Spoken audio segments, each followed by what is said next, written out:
Well, then the thing is, with the car, what? No, I'm talking to him now. Yes, he works here.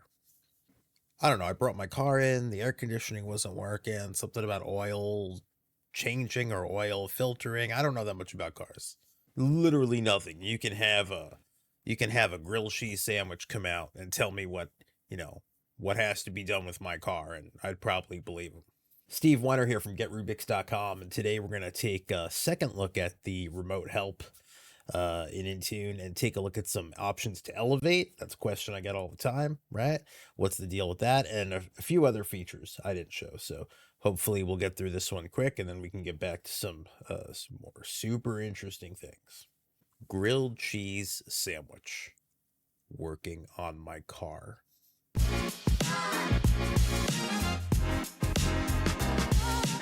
All right, so let's get started. I'm going to go ahead and open up Intune, and this is the device I want to provide support to. If you watched the previous video, you know now how to set up remote help.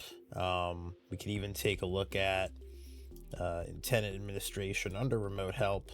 We can see some information about the sessions, remote help sessions, so we can see all the different sessions we've had.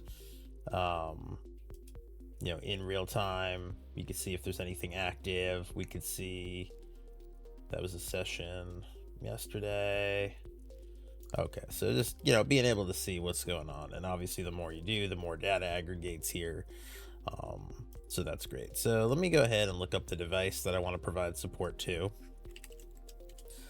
And let's take a look at some other options we have. So here we go. This device is being used by Rick Jones. I'm going to go to my ellipsis and I'm going to click New Remote Assistance Session. I'm going to hit Continue.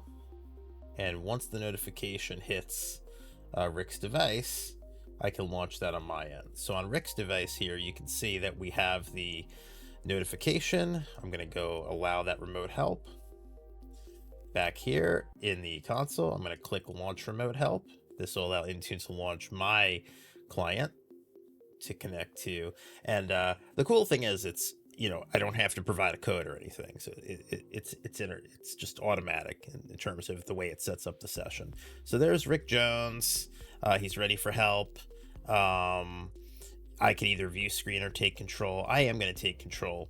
But I actually don't need to right in the beginning. We're going to do this after. So I'm going to hit view screen. I'm going to kind of take you through the different steps here. So I'm hitting view screen.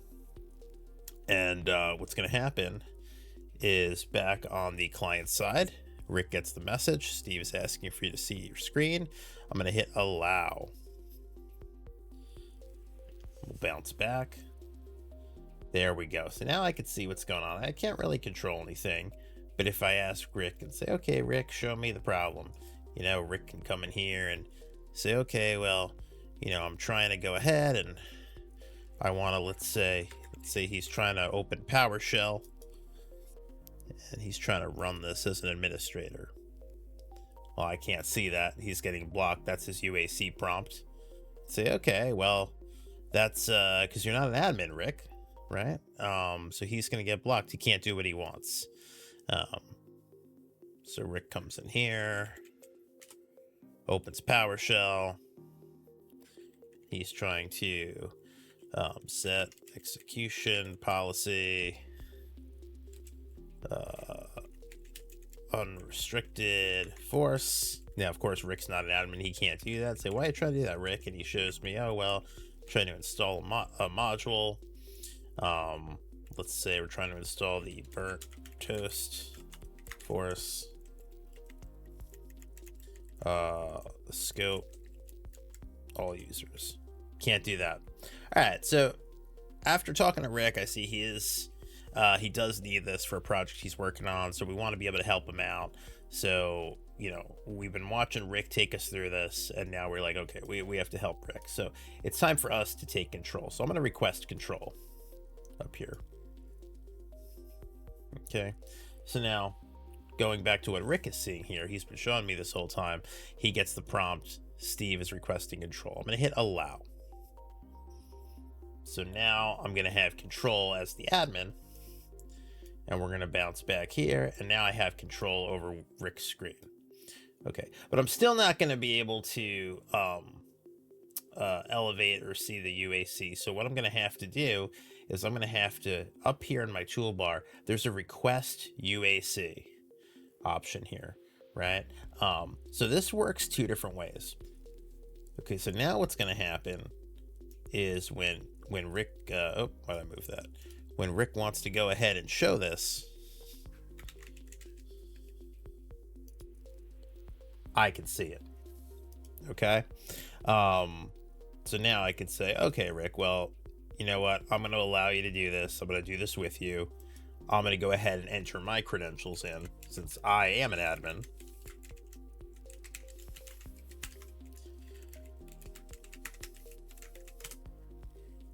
And there we go.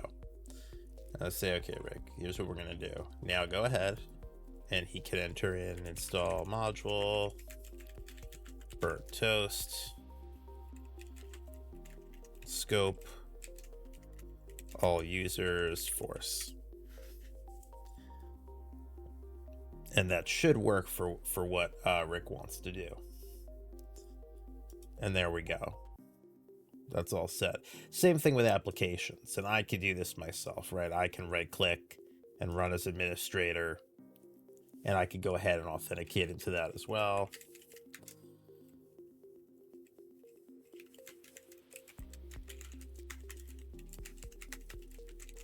The important thing is we just close these when we're done. So we're running this as the admin session here. So a few other things we can do when we go across the toolbar. One thing we can do is we can chat with Rick. So if for some reason we want to pass a command back and forth, I could say, hey, Rick, let me know if you can import this module now. Okay, and then back on the client side, there's a little message icon up here. So we can go back and forth. So let me try to import the module as Rick. Import module, burnt toast. And I can. Say, yes, that worked. Thanks. I have no idea what they're working on, by the way. I'm making this up. But anyway, so as an admin now, I can see, yes, that worked. Great to hear. Awesome. Some other things too. I can close that chat if I don't want to do that, right? So a few other options up here, right? We can restart. All right, I'm obviously not going to show that now. This is cool. We can pop the task manager open right from here. So if Rick is still having a problem and I want to see what's going on with the machine, I can go ahead and click this, and that's going to pull up the task manager. So I can see exactly what's going on Rick's machine, take a look at some processes, determine what problems are. Very, very easy to do. And let's go ahead and do this, right? Do you want to restart the remote device? I'm going to say yes. Maybe Rick's having a problem, and we're going to want to go ahead and do that now.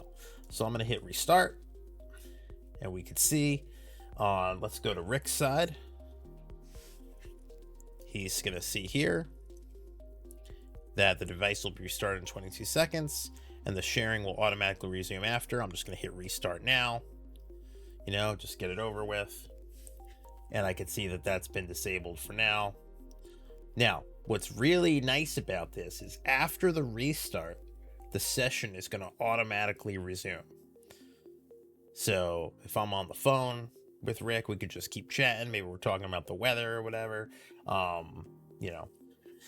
or if not, I'm just waiting here. So, okay, Rick's been rebooted. He's going to log back in. Hopefully he knows his password. That's a whole other issue if he doesn't. So after he logs back in, we're going to go back to my console over here, and we're going to wait for this to automatically reconnect.